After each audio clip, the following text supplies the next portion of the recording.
Original రామాయణంలో ఉన్న story ఇది. పట్టుకొని తీసుకుని వెళ్తాడు.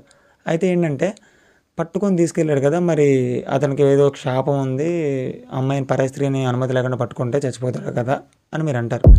మీరు ఒకటి గుర్తుపెట్టుకోవాలి ఏంటంటే, శాపానికి వరానికి మెయిన్ లాంగ్వేజ్ ఈజ్ ఇంపార్టెంట్ అంటారు. ఎందుకంటే లాంగ్వేజ్లో చిన్న తేడా వచ్చినా శాపం వేరేగా పనిచేస్తుంది. ఒరిజినల్ స్టోరీ ఏంటంటే, రావణాసురుడు రంభని రేప్ చేద్దాం అనుకున్న టైంలోనే నలకుబేరుడు వచ్చి, మరి రంభ నలకుబేరుడు లవర్ కదా, నలకుబేరుడు వచ్చి రావణాసురుడిని శపిస్తాడనమాట. నువ్వు ఇంకా మీదట ఎవరి అనుమతి లేకుండా, వేరే పరాయి స్త్రీ అనుమతి లేకుండా నువ్వు ఆ అమ్మాయిని మానభంగం చేద్దామని చూస్తే నువ్వు అక్కడికక్కడే చచ్చిపోతావు, రక్తం కక్కునని చెప్పి శపిస్తాడు. ఇక్కడ మీరు అర్థం చేసుకోవాల్సింది ఏంటి, నలకుబేరుడు శపించింది రేప్ చేస్తే, ముట్టుకుంటే కాదు. ఇక్కడ రావణాసురుడు ఏం చేశాడు, కిడ్నాప్ చేశాడు. కిడ్నాప్కి రేప్కి చాలా తేడా ఉంటుంది. కిడ్నాప్ చేసి తీసుకొని వెళ్ళిపోయాడు. రేప్ చేస్తే వాడు అక్కడే చచ్చిపోయేవాడు.